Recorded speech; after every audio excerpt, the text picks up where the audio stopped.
face with that kind of a warm-up.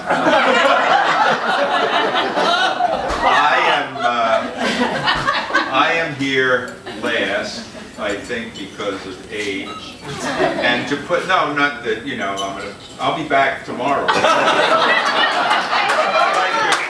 not going to put covers over the mirrors or anything. It's just that in an evening of so many young people, there is need for some older person to bring some wisdom and to round out some philosophy things.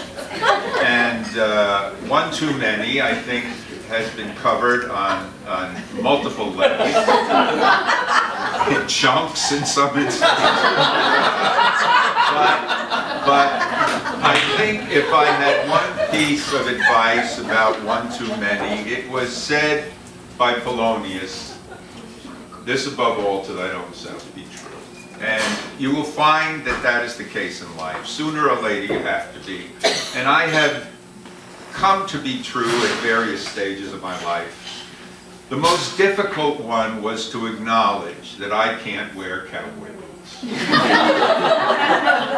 laugh, but it was very important to me and something that I really wanted to do.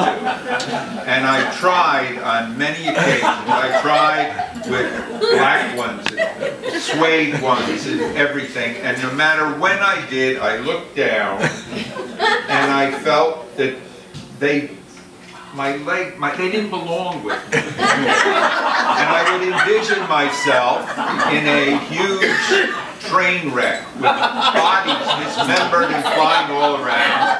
And they would look at me, and then they'd look over at some boots and they'd go, "Those aren't his." And I would go through eternity with someone else's feet. I think the defining moment for this was on the last Dick Van Dyke show, we decided to do a Western. And all of the writers were going to be in it. And we got to wear all the stuff we wanted. And so, God, I tell you, I went nuts. I had boots, and I had chaps, and I had a vest, and a bandana, and a hat. And I had one of those duster coats like Clint Eastwood wears in High Plains Rider. And I had guns. I had 2 guns. Low. Strapped there. I think I cut off the circulation. But I had 2 guns, but not just guns, pearled handles. And I practiced that Sammy Davis Jr. thing where you put him in reverse. And I really felt fantastic until I saw the film itself. When we rode into town, Carl Reiner looked like a sheriff. My ex-partner, Sam Denoff, looked like a deputy. Dick Van Dyke, dressed in black, looked like a gunfighter. And I looked like I had come to town to open a delicatessen.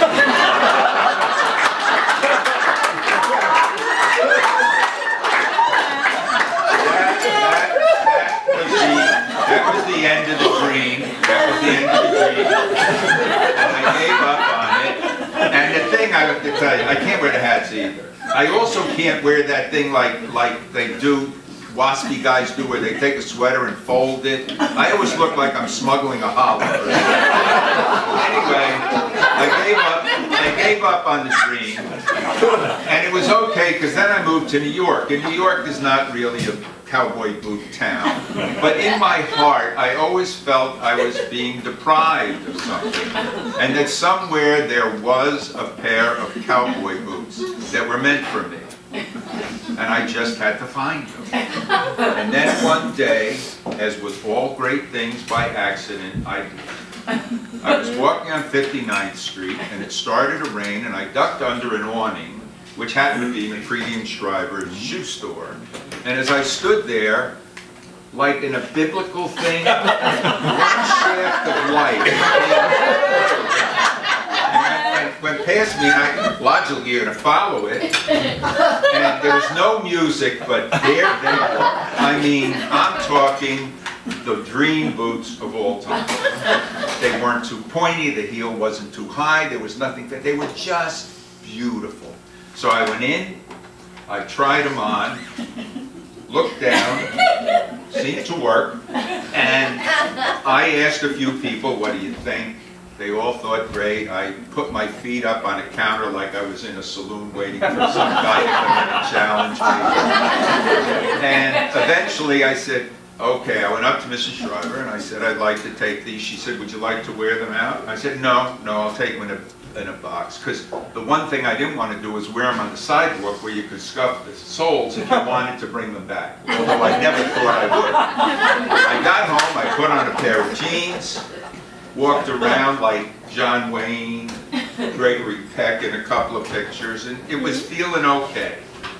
I went to bed, got up in the morning, put on the boots just to see if it had lasted, and I knew I had to bring them back. So I brought them back, and I figured, that's it, it's over. And it was. For 3 years. I'm walking down 3rd Avenue, and I bumped into a friend of mine who I haven't seen in a long time. We stopped and talked. He was going to a restaurant up on 59th Street, and I walked him up, and I said, we'll have dinner or something. And I'm walking back. I passed McGreedy and Shiver, and there are these boots in the window, and I said, thank God I didn't get those other boots. Thank you, God. This is it. These are the boots. So I went in, I put them on. I was so confident, I only asked 2 people how they looked. I took them home. I walked around. Felt pretty good. 3 days of carpet walking. Then, reality. I walked in, Mrs. Shriver saw it. I didn't even have to say it. I said, she said, all right, Mr. President, it's fine. And I said, I don't want my money back, so I bought a whole bunch of shoes I didn't even want. So now, I'm definitely finished. We even went out west once to a dude ranch, and I wore loafers. It's like, I look more stupid with the loafers than I would have with the boots. So, now, 5 years later, McCready and Shriver's going out of business. There's a big ad in the Times. And I figured, oh great, I need some Bass Weegems, I need some boat shoes and everything. So I go over to McCready and Shriver, and I'm going through, and I'm looking at the thing, and there in the corner, they are. Like, everything had been a test up to then. How sincere, how honest was I? And then I go and I take those boots and I walk up with them and I said, I didn't try them on. I said, Mrs. Shriver, I like these boots. And she said, well, Mr. Persky, are you sure? I said, yes, I know what my... She said, because we're closing tomorrow, so you can't bring them back. And this is the 3rd time you brought them.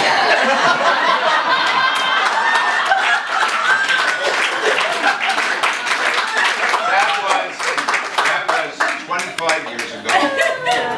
And I still have them. Because the fact is, they are perfect, and I am flawed.